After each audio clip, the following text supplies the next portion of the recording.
Welcome, brave souls, to the fire's flickering light, where shadows dance and whispers of the unknown drift on the wind. I'm SamHain, your guide through the eerie tales that haunt the darkest corners of your imagination. Tonight, we gather around the flames to uncover stories that will chill your bones, make your heart race, and keep you looking over your shoulder. From ancient legends to ghastly encounters, these tales are not for the faint of heart. So, stoke the fire, lean in close, and prepare yourself for a journey into the realm of the strange and the sinister. Are you ready to be afraid? Let the storytelling begin. The wind whistled through the cracks of the ancient stone walls as Max and his team stepped inside the Glen Craig Castle. The place was everything they could have hoped for. Crumbling towers, dark corridors, and an eerie silence that pressed in on them from all sides. Max smiled to himself. Perfect for the show. "All right, team," Max said, rubbing his hands together. "Let's get this set up." Zoe, the tech wizard, unloaded her bag of gadgets onto a dusty table in the main hall. Small speakers, motion sensors, and wireless cameras were her tools of the trade. "Okay, here's how we'll fake the ghost stuff," she explained, arranging the gear. "We've got hidden speakers to make it sound like footsteps or whispers are coming from the walls. And the motion detectors will trigger cold gusts of air when anyone gets close to certain spots. We'll keep the audience guessing." Liam, the skeptic and resident cameraman, chuckled as he attached his camera to a tripod. "I'm telling you, people eat this stuff up. They don't even care if it's fake. They just want to be scared." Max nodded. "Exactly. We give them what they want. Fear sells." The plan was simple. Create enough eerie moments to keep their viewers hooked. Katie, the psychic, would be the emotional core of the episode. She'd act like she was sensing spirits, reacting to things that the others couldn't see. Her job was to convince the audience that something supernatural was really going on. Katie looked uneasy as she unpacked her tarot cards and crystals. "I'll do the whole 'I feel a presence' routine. But honestly, this place is creeping me out." "Just play it up," Max encouraged. "The more dramatic, the better." They split up to start setting the stage. Zoe moved quietly through the castle, placing small speakers in hidden alcoves and under furniture. She programmed them to play faint whispers, the sound of children laughing, or soft, echoing footsteps. The effect would make it seem like ghosts were right there, just out of sight. "Let's start with the haunted room scene," Zoe said, pointing to one of the castle's bedrooms. It had an old four-poster bed, draped in tattered curtains, with a fireplace that looked like it hadn't been used in centuries. Max grinned. "Perfect. We'll stage a classic ghost encounter here." We set up one of the hidden cameras near the door to capture Katie's psychic moment. Zoe wired the room so that when Katie said she felt a cold presence, she could press a small remote in her pocket that triggered the room's temperature to drop. Cold air would blast through the vents hidden behind the bed, adding to the illusion. Next, they move into the main hall, where the final scene would take place. Zoe placed motion sensors around the room that would trigger when someone walked past them, setting off eerie sounds, chains rattling, doors creaking, or ghostly moans. The climax of their episode would feature the whole team gathered in the hall when, supposedly, a spirit would manifest. For this, they had a special trick. Max had arranged for a hidden projection device that would cast a faint, glowing figure onto the far wall. It was an old technique, creating ghostly apparitions through light and shadows. But when timed right, it could make it look like the spirit was materialising right in front of them. "When I give the signal," Max explained, "we hit the lights and our ghost goes up." Liam, leaning against one of the castle's massive stone columns, shook his head with a smirk. "This is all going to look so real. People will totally buy it." As they continued setting up, Zoe tested the effects. "Let's see how the sound works." She pressed a button, and a soft whisper echoed through the room, bouncing off the stone walls. It sounded like a child's voice was calling from the shadows. Next, she activated the motion sensors, which triggered a low groan, like an ancient door slowly opening. "Nice," Max said, nodding approvingly. "The timing is perfect. Now we just need to get our reactions on camera." Katie took her place near the fireplace, where she would pretend to feel the presence of an old spirit trapped in the castle. She glanced nervously at the painting of a long-dead lord that hung over the mantel. "I don't need to act much," she muttered. "This place already gives me the creeps." "Save it for the camera," Max said with a grin. "We need genuine reactions."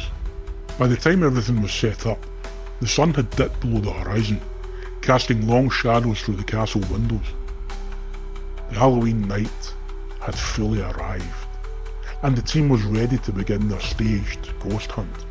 Max took one last look around the castle's dimly lit main hall. The air felt still, heavy. The equipment was in place, the tricks ready to go, but as the camera started rolling, a strange feeling settled over him. It was as if the castle itself was watching, waiting. "All right," Max said, forcing a smile. "Let's give them a show they'll never forget." And with that, the team launched into their fake ghost hunt, unaware that soon they wouldn't need to fake anything. The real horrors of Glencreek Castle were about to begin.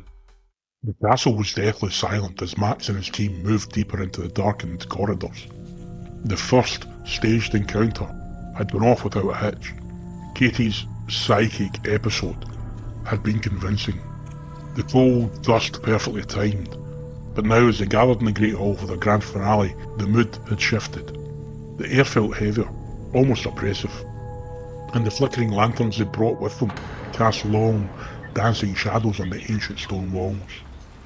Max glanced around, feeling a knot of unease form in his stomach. The castle had always been a creepy backdrop, but now it felt alive.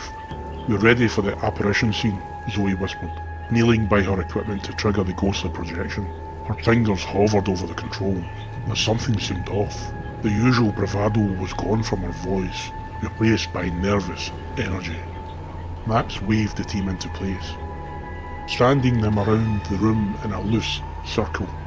"All right, on my count. 3, 2... Suddenly, a loud bang echoed through the hall. Everyone froze. It wasn't the sound of any of their planned effects. The heavy oak doors they had entered through had slammed shut on their own. What was that? Katie's voice wavered. She stood by the fireplace, her face pale in the dim light. "That wasn't me," Zoe said, looking confused as she frantically checked her devices. "I didn't trigger anything." Max swallowed hard, trying to keep control. "It's just the wind. This place is ancient. Doors slam." But even he didn't believe what he was saying. The air had gone icy cold, far colder than any of their tricks could simulate. Liam pointed toward the far corner of the room, his hand shaking. "Max, there's something over there." Max squinted, eyes scanning the shadows. There in the corner, where the projector was aimed, but no one had turned it on, a faint, ghostly figure stood, almost transparent, with empty, hollow eyes that seemed to stare into their souls. It wasn't their trick. They hadn't activated the projection. Katie gasped, stepping back in horror. "That's not supposed to happen." Zoe shook her head, her voice trembling. "That's not our setup, Max. That's real." The figure moved, gliding silently toward them. It was barely visible, more like a shimmer in the air, but as it approached, the temperature dropped even further. Katie clutched her chest, gasping for breath. "I feel something. It's angry." Panic began to spread through the group. Liam backed away, eyes wide. "This isn't funny anymore, Max. What the hell's happening?" Max felt his heart race, every logical part of his brain scrambling for an explanation. It's got to be some kind of malfunction, but he knew that wasn't true. None of their equipment could create something this real, this cold, this malignant. The figure was close now, almost on top of them. Its outline flickered like a glitch in reality. And then it whispered, a low sound that seemed to come from the walls themselves. Leave or stay forever. Suddenly, one of the lanterns blew out, plunging half the room into darkness. Zoe screamed, stumbling backward, her hands shaking as she fumbled to relight it. The shadows grew thicker, more oppressive, and the temperature plummeted even further. We have to go, Katie stammered, backing toward the door. We have to get out now. Max spun around, racing to the door. He grabbed the handle, yanking hard, but it wouldn't budge. The door, heavy and ancient, felt as if it had been welded shut by some unseen force. It's locked, he shouted, pulling harder. It's stuck. Liam, now frantic, slammed his shoulder against the wood. Move, he yelled, throwing his weight into it again and again.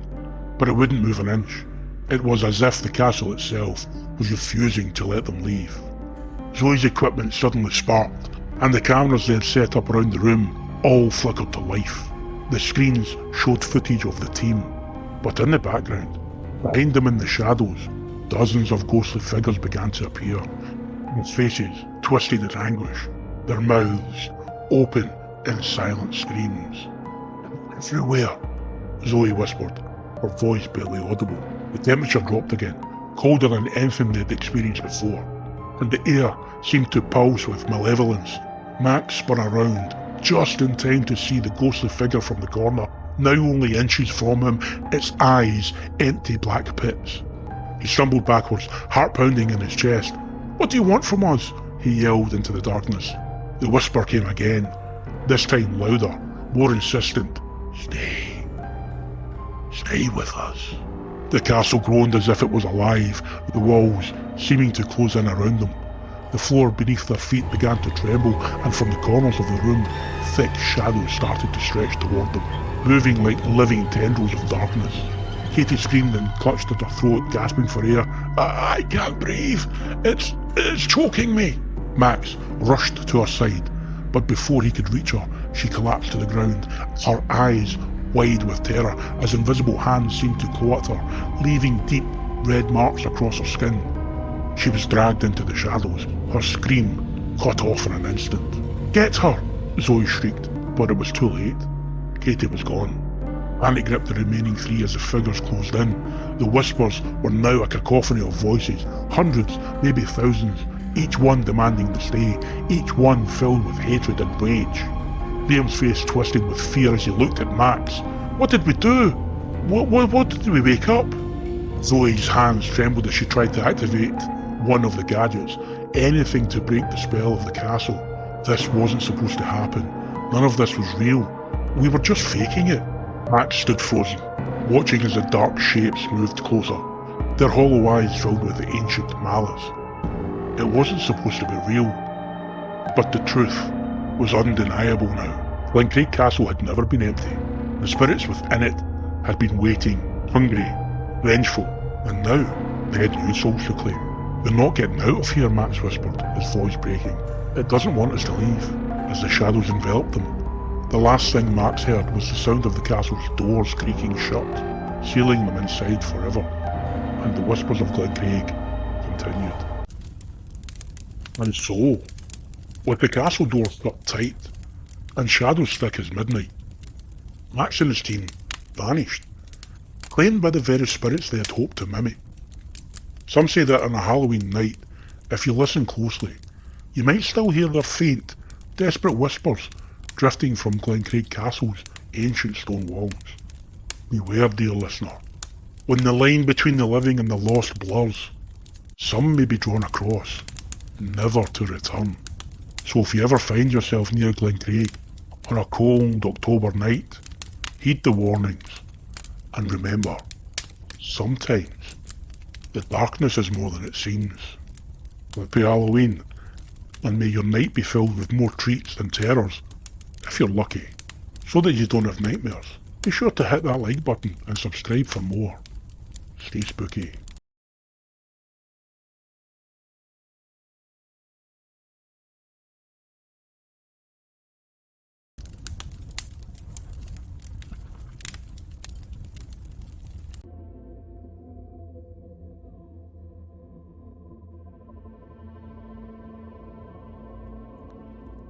Welcome, brave souls, to the fire's flickering light, where shadows dance and whispers of the unknown drift on the wind. I'm SamHain, your guide through the eerie tales that haunt the darkest corners of your imagination. Tonight, we gather around the flames to uncover stories that will chill your bones, make your heart race, and keep you looking over your shoulder. From ancient legends to ghastly encounters, these tales are not for the faint of heart. So, stoke the fire, lean in close, and prepare yourself for a journey into the realm of the strange and the sinister. Are you ready to be afraid? Let the storytelling begin. The wind shrieked through the broken windows of Dunraven Manor, its crumbling walls blackened by centuries of neglect. High on the Scottish cliffs, the manor loomed like a dying giant, its silhouette twisting under the weight of gathering storm cloud. You're sure this is the place? Callum's voice was barely a whisper, his breath fogged in the bitter night air, as he and his friends, Liam, Ewan and Ross, stood at the rusted iron gates, staring up at the decaying beast before them. I told you, didn't I? Liam's tone carried false bravado. It's just a house. We go in, grab a few pics, and prove we're not scared like the others. But the others, those who dared speak of Dunraven Manor, had warned them of strange lights in the windows, footsteps echoing in the empty halls, and an ancient curse tied to the land. The boys scoffed at the rumours, but standing there now, before the manor's gaping maw of an entrance, the weight of those stories pressed down hard. Come on, Ross urged, pushing the gate open. It screeched in protest, the sound like a wail setting their nerves on edge. The floorboards groaned under their feet as they stepped into the manor's shadowed foyer. The air was thick with dampness, the smell of rot, and something worse. Something metallic. Something that made the hairs on the back of their necks prickle. Smells like death in here, Ewan muttered. But it wasn't just a smell, there was something else. A presence. Like the walls themselves were closing in, hungry and waiting. Let's check upstairs, Liam stammered, trying to keep the tremble out of his voice. He moved ahead, others following reluctantly. As they ascended the grand staircase, the temperature plummeted, the boys' breath came in shaky, visible puffs, and their hands shook from more than just the cold. Every step felt heavier, like the stairs themselves were dragging them deeper into something they couldn't escape. The door at the far end of the upstairs hall caught their attention. It was newer than the rest of the manor, freshly painted, with no dust or wear like the others. That wasn't in any of the pictures, Callum said, his voice tight. Liam hesitated, his hand hovered over the doorknob. We came this far, we need to see. The door swung open with an eerie smoothness. Inside was a small, unlit room, its only feature an old wooden chair in the centre.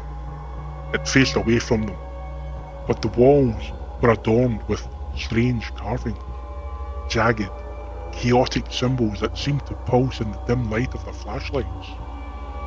As soon as they crossed the threshold, the door slammed shut behind them with a force that rattled the walls. Guys, Ross yelled, rushing to the door, but it wouldn't budge. It stuck. Suddenly the whispers began. At first, they were faint, like the wind scraping against stone, but they quickly grew louder. Voices overlapping, frantic, demanding. The carvings on the walls seemed to move, shifting in the flickering light, becoming more menacing, more alive. What is it? Ewan's voice cracked as the chair began to creak, slowly turning toward them. In the chair sat a figure, draped in tattered robes, its back hunched, hands curled over the arms of the seat. Its head was lowered, and a hood obscured its face. But they could hear it breathing, a slow, rattling sound, like air escaping a dying man's lungs. We need to get out of here, Callum said, his voice urgent, his hands shaking as he pulled the door. Now. Liam turned, his heart pounding in his chest. What is that thing? The figure's head jerked upwards, revealing a pale, skeletal face. Its eyes nothing more than a sunken hollow. It opened its mouth, and the whispers ceased. You trespass, the figure rasped, its voice barely more than a croak, but filled with malice. I have waited so long. Ewan bolted toward the door, slamming his shoulder into it in desperation.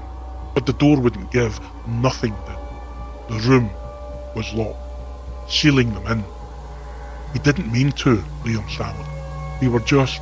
Stay, the figure hissed, rising slowly from the chair, its body unfurled with the unnatural grace, limbs bending and cracking in sickening ways. You will stay and feed the hunger. Suddenly, the symbols on the walls began to glow, their jagged shapes pulsing like a heartbeat. The air thickened, becoming suffocating, and the ground beneath their feet felt as though it were alive, shifting, writhing. Ross screamed as something unseen tugged at him, pulling him away from the door and into the centre of the room. His hands scraped at the floor, leaving bloody marks on the stone as he was dragged toward the figure. No, no, no, he shrieked, but there was no escape. The figure reached out, its withered hand curling around Ross's ankle, pulling him into the darkness. Help him, Callum screamed, rushing forward, but it was too late. Ross vanished into the shadows, his cries swallowed by the low, guttural growl that filled the room. The manor itself seemed to pulse now, the whispering returned, louder, more frantic. Something was waking, something ancient and ravenous. We have to go, Liam yelled, pulling at the door with all his strength, but it wouldn't open. We're trapped. Suddenly, the figure's eyes flared with a sickly yellow light. You awakened me, it whispered, its voice now blending with the manor itself, and now you will never leave. As the walls closed in and the darkness deepened, the boys could only scream, knowing that Dunraven Manor had claimed them, just as it had claimed so many others before. Outside, the storm broke, and the wind carried their cries into the night, lost to the whispering shadow. And so, Dunraven Manor claims its latest victims, their cries forever lost in the whispers of the wind. But what about you? Would you dare set foot inside a place like Dunraven Manor? Or perhaps you already have. If you want more bone-chilling tales, don't forget to like this video, subscribe and hit the notification bell. Because you never know when the next story will call you back into the shadows. Stay spooky, everyone.